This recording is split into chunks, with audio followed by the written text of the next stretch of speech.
ಪಕ್ಷದ ಬಗ್ಗೆ ಆಲೋಚನೆ ಮಾಡಿ ಕೆಲಸ ಮಾಡೋದು ನನ್ನ ಜವಾಬ್ದಾರಿ, ನನ್ನ ಬಗ್ಗೆ ಆಲೋಚನೆ ಮಾಡೋದು ಪಾರ್ಟಿಗೆ ಜವಾಬ್ದಾರಿ.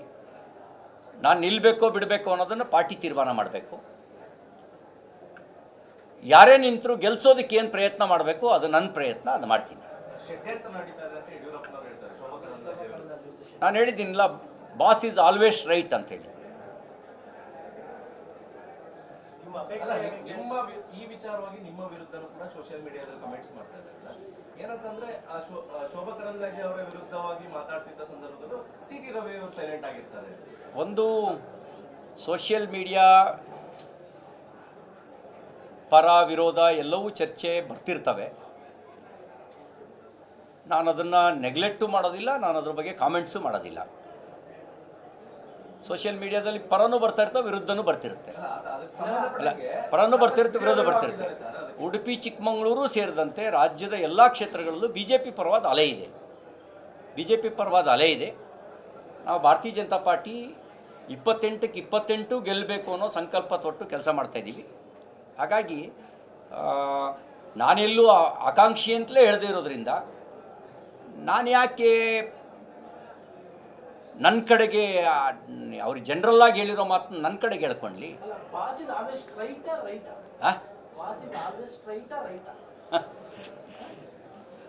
ನಾನು ಹೇಳ್ಬಿಟ್ಟಿದ್ದೀನಲ್ಲ.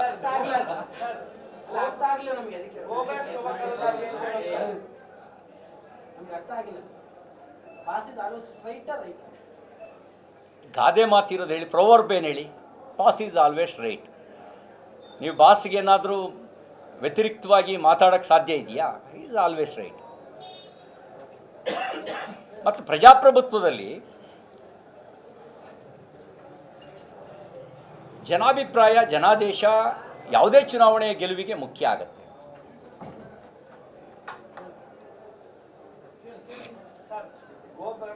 ಶೋಭಾ ಕರಂದ್ಲಾಜೆ ಕ್ಯಾಂಪೇನ್ ಇದೆಯಲ್ಲ, ಅದು ನಿಮ್ಮ ನಿಲುವೇನು? ಆ ವಿಚಾರ ನಿಮ್ಮ ನಿಲುವೇನು? ಸಾಕಷ್ಟು ಜನ ಕಾರ್ಯಕರ್ತರುಗಳು ನೀವು ನನ್ನ ನಿಲುವೇನು ಅಂದ್ರೆ ಏನು ಕೇಳಿ, ನಾನೇನು ಹೇಳಿ? ನೋಡಿ, ಒಂದೇನಂದರೆ ಕಾರ್ಯಕರ್ತರಿಗೆ ಹೇಳೋದಕ್ಕೆ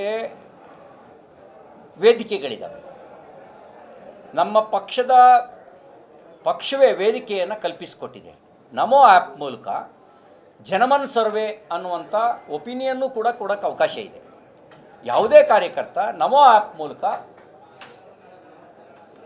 ಕೇಂದ್ರ ಸರ್ಕಾರದ ಯೋಜನೆಗಳಿಗೆ ರೇಟಿಂಗು ಕೊಡ್ಬೋದು, ಸಂಸದರ ಬಗ್ಗೆನೂ ರೇಟಿಂಗ್ ಕೊಡ್ಬೋದು, ಮತ್ತು ಮೋಸ್ಟ್ ಪಾಪ್ಯುಲರ್ ಅಂತ ಯಾರಿದ್ದಾರೆ ಅನ್ನೋದ್ರ ಬಗ್ಗೆ ಒಪಿನಿಯನ್ನು ಕೂಡ ಕೊಡೋಕ್ಕೆ ಅವಕಾಶ ಇದೆ.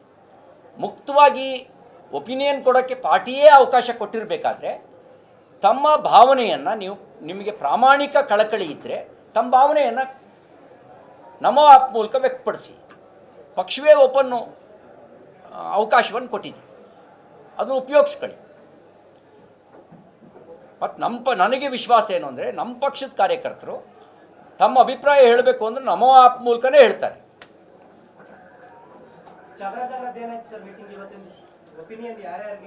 ಅದು ನಾನು ಹೇಳಕ್ಕೆ ಬರಲ್ಲ. ನನ್ನ ಹತ್ರ ಇದೇ ಒಪಿನಿಯನ್ನು, ರಿಪೋರ್ಟ್ ಕಲೆಕ್ಟ್ ಮಾಡಿದ್ದೀನಿ, ನಾನು ನಿಮಗೆ ಹೇಳಕ್ಕೆ ಬರಲ್ಲ, ಹೇಳಕ್ಕೆ ಬರಲ್ಲ. 1-to-1 ಸರ್ವೆ ಆಗಿರೋದ್ರಿಂದ ಅದು ಈಗ ಹೇಳಿದ್ರೆ ತಪ್ಪಾಗುತ್ತೆ. ಇನ್ನೊಂದು ಮಾತು, ಪ್ರಜಾಪ್ರಭುತ್ವದ ಬಗ್ಗೆ ಮಾತಾಡ್ತಾರೆ. ಚಕ್ರವರ್ತಿ ಸೂಲಿಬೆಲೆಯವರ ಕಾರ್ಯಕ್ರಮವನ್ನು ಇದು 2ನೇ ಬಾರಿ ನಿಲ್ಲಿಸೋ ಪ್ರಯತ್ನ ಮಾಡಿದರು. ಹೈಕೋರ್ಟ್ ತಪರಾಕಿ ಕೊಟ್ಟಿದೆ. ಚಕ್ರವರ್ತಿ ಸೂಲಿಬೆಲೆ ಭಯೋತ್ಪಾದಕರಲ್ಲ, ಜಾಕೀರ್ ನಾಯಕೂ ಅಲ್ಲ, ಅವರು ದೇಶಭಕ್ತರು. ಅವರ ಸಭೆಯನ್ನು ನಿಯಂತ್ರಿಸ್ತಾರೆ ಅಂದರೆ ಇವರಿಗೆ ದೇಶಭಕ್ತರ ಬಗ್ಗೆ ಭಯ ಎಷ್ಟಿದೆ ಅಂತ ಅರ್ಥ ಆಗುತ್ತೆ. ದೇಶದ್ರೋಹಿಗಳನ್ನು ಹಿಂದ್ಗಡೆ ಬಿಟ್ಕೊಳ್ತಾರೆ. ದೇಶಭಕ್ತರ ಬಗ್ಗೆ ಭಯಗೊಂಡು ಅವರು ಸಭೆ ನಡೆಯೋದನ್ನು ವಿರೋಧಿಸ್ತಾರೆ. ಈ ಹೈಕೋರ್ಟು ಚೀಮಾರಿ ಹಾಕಿದ ನಂತರವಾದರೂ ಕೂಡ ನೀವು ಬುದ್ಧಿ ಬರದೇ ಇದ್ದರೆ ಜನರೇ ನಿಮಗೆ ಬುದ್ಧಿ ಕಲಿಸೋ ಕೆಲಸ ಮಾಡ್ತಾರೆ. ಇದೆ, ಆ ಸಂಚನ್ನು ಅರ್ಥ ಮಾಡ್ಕೊಳ್ಳಿ. ಇವ್ರಿಗೆ ಪ್ರಾಮಾಣಿಕ ಕಳಕಳಿ ಇಲ್ಲ. ಪ್ರಾಮಾಣಿಕ ಕಳಕಳಿ ಇದ್ದರೆ ಕಾಂತರಾಜು ವರದಿ ಕೊಟ್ಟಿದ್ದೇ 2017ರಲ್ಲೇ ರೆಡಿಯಾಗಿತ್ತು. 19ರವರೆಗೂ ಕಾಂಗ್ರೆಸ್ ಅಧಿಕಾರದ ಪಾಲ್ದಾರ ಆಗಿತ್ತು. ಈಗ ಲೋಕಸಭೆ ಚುನಾವಣೆ ಈಗಲೇ ಯಾಕೆ ಎತ್ತಿದ್ರು ಅಂತಂದರೆ ಇದೆಲ್ಲವೂ ಕೂಡ ಸಂಶಯಾಸ್ಪದ. ಮತ್ತು ಜಯಪ್ರಕಾಶ್ ಹೆಗಡೆ ಅವರು ನನ್ನ ವರದಿ ಅಂತ ಹೇಳಿದ್ದಾರೆ. ಜಯಪ್ರಕಾಶ್ ಹೆಗಡೆಯವರ ನೇತೃತ್ವದ ಆಯೋಗ ಯಾವ ಮನೆಯೂ ಸಮೀಕ್ಷೆ ಮಾಡಿಲ್ಲ. ಹಿಂದೆ ಕಾಂತರಾಜು ವರದಿಗೆ ಅವರ ಮೆಂಬರ್ ಸೆಕ್ರೆಟರಿನೇ ಸೈನ್ ಹಾಕಿರಲಿಲ್ಲ. ಈಗ ಅದರ ಕಾಂತರಾಜು ವರದಿಯ ನಕಲ ಅಥವಾ ಇವರು ಸಮೀಕ್ಷೆ ಮಾಡಿದಾರ, ಇದೊಂದು ಸಂಶಯ ಇದೆ. ಆ ಸಂಶಯವನ್ನು ಜನರಿಗಿರುವ ಸಂಶಯವನ್ನು ಹೋಗಲಾಡಿಸ್ಬೇಕು. ಮತ್ತು ಇದರಲ್ಲಿ ಹೈ ಡ್ರಾಮಾ ಇವರು ಮಾಡ್ತಿರೋದು. ಎಲ್ಲ ಪ್ರೀ ಪ್ಲ್ಯಾಂಡ್ ಮೀಟಿಂಗ್ ಮಾಡಿ DK ನೀನು ಈ ಕೆಲಸ ಮಾಡು, ಶಾಮನೂರು ನೀವು ಈ ಕೆಲಸ ಮಾಡಿ, ನಾನು ಈ ಕೆಲಸ ಮಾಡ್ತೀನಿ, ಎಲ್ಲ ಪಾತ್ರಗಳಲ್ಲೂ ನಾವೇ ಇರಬೇಕು ಅಂತ ಅವ್ರು ಹೊರಟಿದ್ದಾರೆ. ನಾನು ವರದಿ ಬಗ್ಗೆ ಈಗೇನು ಮಾತಾಡೋಕ್ಕೆ ಹೋಗಲ್ಲ. ಆದರೆ ಕಾಂಗ್ರೆಸ್ಸು ಒಂದು ಪಕ್ಷವಾಗಿ, ಒಂದು ಸರ್ಕಾರವಾಗಿ ವರದಿ ಬಗ್ಗೆ ಸ್ಪಷ್ಟ ನಿಲುವನ್ನು ಹೇಳೋದ್ರ ಬದಲಿಗೆ ಒಬ್ಬೊಬ್ಬರು ಒಂದೊಂದು ನಿಲುವನ್ನು ಪ್ರಕಟ ಮಾಡ್ತಿದ್ದಾರೆ. DK KPCC ಅಧ್ಯಕ್ಷರು, ಉಪಮುಖ್ಯಮಂತ್ರಿಗಳು ಒಂದು ನಿಲುವು ಪ್ರಕಟಿಸ್ತಾರೆ, ಮುಖ್ಯಮಂತ್ರಿಗಳು ಇನ್ನೊಂದು ನಿಲುವು ಪ್ರಕಟಿಸ್ತಾರೆ, ಸಂಪುಟದ ಒಬ್ಬೊಬ್ಬರು ಸಚಿವರು ಒಂದೊಂದು ಮಾತಾಡ್ತಾರೆ. ಯಾರಿಗೆ ಮಾನ್ಯ ಮುಖ್ಯಮಂತ್ರಿ ಸಿದ್ದರಾಮಯ್ಯನವರ ನಾಯಕತ್ವದ ಮೇಲೆ, ಅವರ ನಿಲುವಿನ ಮೇಲೆ ವಿಶ್ವಾಸ ಇಲ್ಲ, ಅವರು ಈಗ ಈ ವರದಿಗೆ ಸಂಬಂಧಪಟ್ಟಂತೆ ರಾಜೀನಾಮೆ ಕೊಟ್ಟು ಹೊರಗಡೆ ಬರ್ತಾರಾ?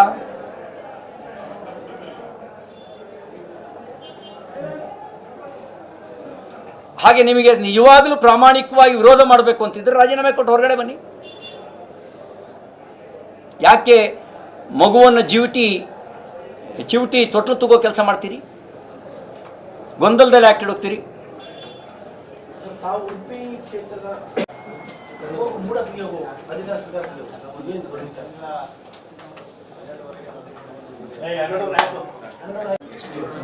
ಎಷ್ಟು 2 ಗಂಟೆ ರಾತ್ರಿ ಎಲ್ಲ ಟೈಪ್ ಮಾಡಿಸಿ 12ವರೆಗೆ ಅಂತ ನಾನು ಬ್ರೇಕ್ ಕೊಟ್ಟು ಬರ್ತಿದ್ದೆ. ಸ್ಟಾರ್ಟ್ ಮಾಡಿ ಸ್ವಾಗತ ಮಾಡಬೇಕು. ಎಲ್ಲ ಪತ್ರಕರ್ತರ ಮಿತ್ರರೇ ಸ್ವಾಗತ ಮಾಡ್ತಾ ಇದ್ದೇವೆ. ಇಂದಿನ ಪತ್ರಿಕಾಗೋಷ್ಠಿಯಲ್ಲಿ ನಿಕಟಪೂರ್ವ ರಾಷ್ಟ್ರೀಯ ಪ್ರಧಾನ ಕಾರ್ಯದರ್ಶಿಗಳು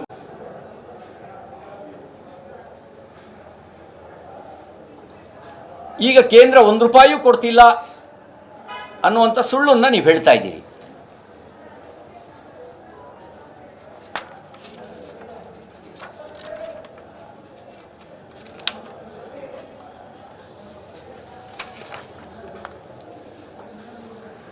ಗುತ್ತಿಗೆದಾರರಿಗೂ 10 ತಿಂಗಳಲ್ಲಿ ಎಷ್ಟು ಬಿಲ್ ಕೊಟ್ಟಿದ್ದೀರಿ ನೀವು? ಬಿಡುಗಡೆ ಮಾಡಿ ಶ್ವೇತಪತ್ರನ.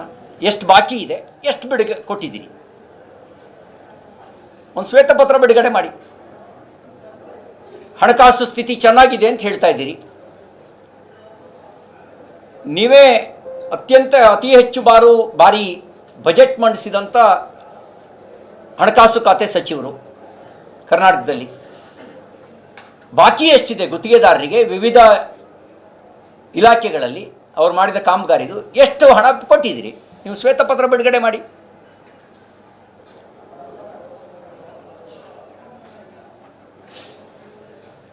ಮತ್ತು ನಾವು ₹1 ಕಮಿಷನ್ ತಗೊಳ್ಳದಲ್ಲೇ, ಯಾವ ಟ್ಯಾಕ್ಸು ಇಲ್ದಲೇ, ಹೆಚ್ಚುವರಿ ಟ್ಯಾಕ್ಸು ಇಲ್ದಲೇ ಬಿಲ್ ಕೊಟ್ಟಿದ್ದೀರಾ ನೀವು ಯಾರಿಗಾದ್ರೂ?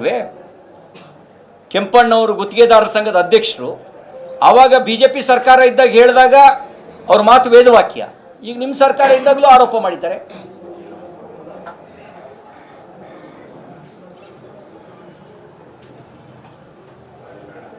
ಹತ್ತು ತಿಂಗಳ ನಿಮ್ಮ ಸಾಧನೆ ಏನು ಹೇಳಿ?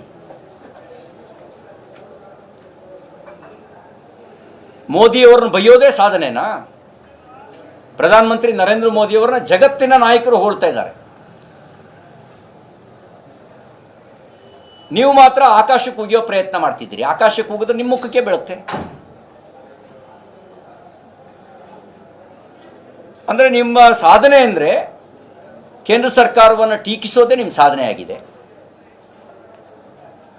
ಅದ್ರ ಮೇಲೆ ನಿಮಗೆ ಓಟ್ ಸಿಗಲ್ಲ.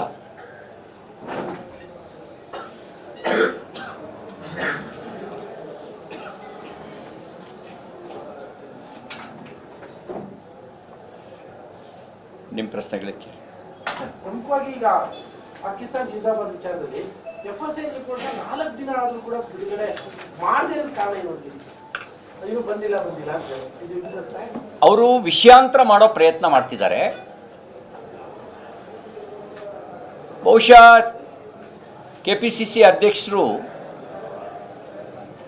ಹೇಗೆ ಮುಂಚೆ ಯಾವಾಗಲೂ ಹೇಳ್ತಿದ್ರಲ್ಲ, they are all our brothers ಅಂಥೇಳಿ. ಅವ್ರ ಬ್ರದರ್ಗಳ ಬಗ್ಗೆ ಸಿಂಪತಿ ಇರ್ಬೋದು.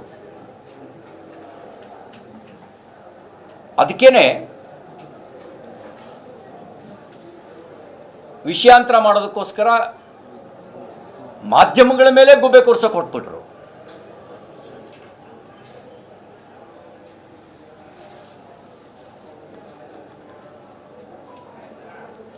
ಪ್ರಮುಖವಾಗಿ ಅದರ ರಕ್ಷಣೆ ಮಾಡುವಂತ ಕೆಲಸ ಅನುಮಾನ. ಈಗ ಅವರಿಗೆ ರಕ್ಷಣೆ ಮಾಡೋ ಉದ್ದೇಶ ಇಲ್ಲದೆ ಇದ್ದರೆ ಸನ್ಮಾನ್ಯ ಪ್ರಿಯಾಂಕ್ ಖರ್ಗೆ ಅವರು ಬಂದು ಅಂಥದ್ದೇನೂ ನಡೆದೇ ಇಲ್ಲ ಅಂತ ಕ್ಲೀನ್ ಚಿಟ್ ಕೊಡೋ ಕೆಲಸ ಯಾಕೆ ಮಾಡ್ತಿದ್ರು? ಅಂಥದ್ದೇನೂ ನಡೆದೇ ಇಲ್ಲ ಅಂತ ಕ್ಲೀನ್ ಚಿಟ್ ಕೊಡುವಂಥವ್ರು ಈಗ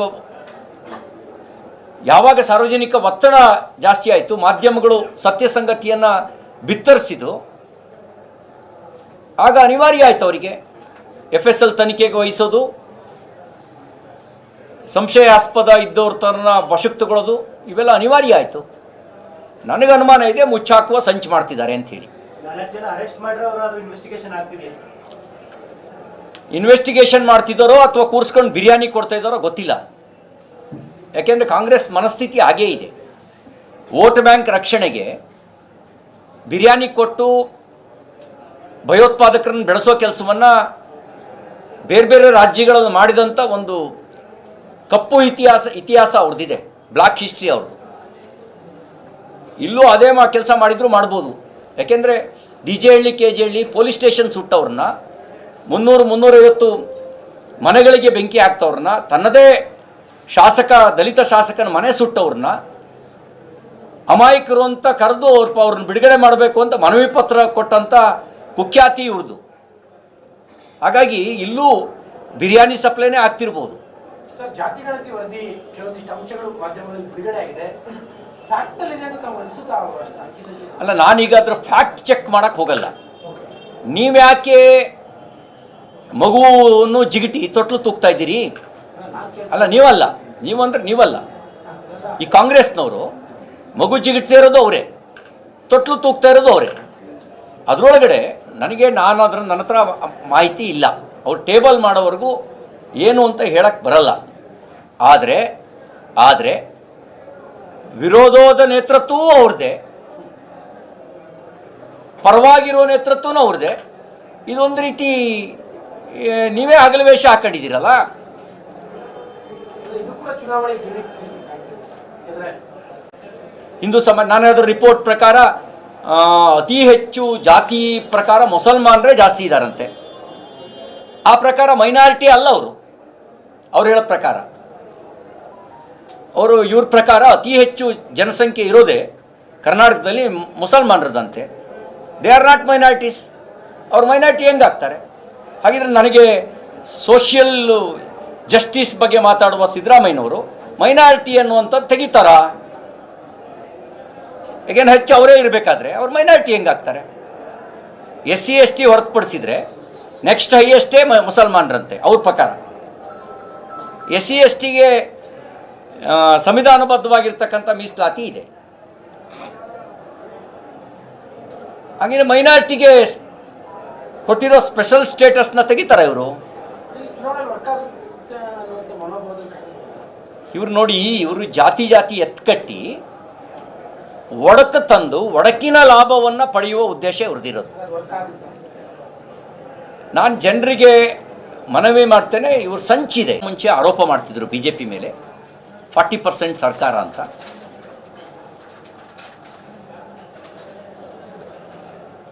ಅಭಿವೃದ್ಧಿ ಕೆಲಸಗಳು, ಹೊಸ ಅಭಿವೃದ್ಧಿ ಕಾರ್ಯಗಳು ನಡೀತಾನೇ ಇಲ್ಲ.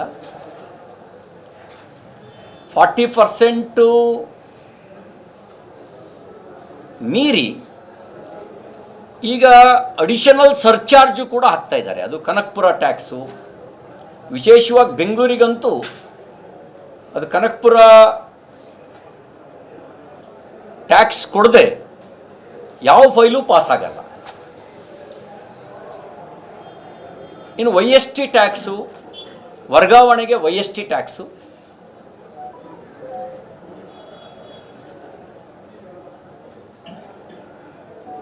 ಬೆಂಗಳೂರಿಗೆ ಕನಕಪುರ ಟ್ಯಾಕ್ಸು, ಈ ರೀತಿ ಜಹಗೀರುಗಳನ್ನು ಕೊಟ್ಟಿದ್ದಾರೆ. ಆಯಾ ಜಿಲ್ಲೆಗಳಿಗೆ ಜಿಲ್ಲೆಯ ಜಹಗೀರನ್ನು ಕೊಟ್ಟು ಅಡಿಷನಲ್ ಸರ್ಚಾರ್ಜನ್ನು ಇವ್ರು ಹಾಕ್ತಾ ಇದ್ದಾರೆ. ಎಲ್ಲ ಕಾಂಗ್ರೆಸ್ ಮುಖಂಡರುಗಳಿಗೆ ಇವರು ಟಾಸ್ಕ್ ಕೊಟ್ಟಿರೋದು ಕಲೆಕ್ಷನ್ ಟಾಸ್ಕ್ ಕೊಟ್ಟಿದ್ದಾರೆ.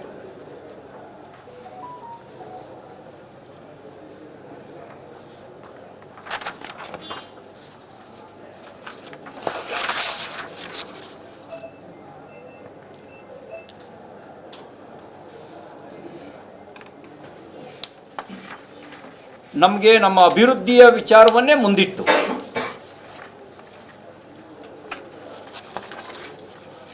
ಚುನಾವಣೆಯನ್ನು ಎದುರಿಸ್ತೇವೆ.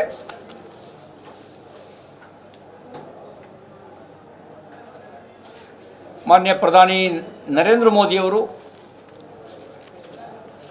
ಸಬ್ಕಾ ಸಾಥ್ ಸಬ್ಕಾ ವಿಕಾಸ್ ಸಬ್ಕಾ ಪ್ರಯಾಸ್ ಸಬ್ಕಾ ವಿಶ್ವಾಸ್ ಈ ನೀತಿಯೊಂದಿಗೆ 10 ವರ್ಷ ಆಡಳಿತವನ್ನು ಕೊಟ್ಟಿದ್ದಾರೆ.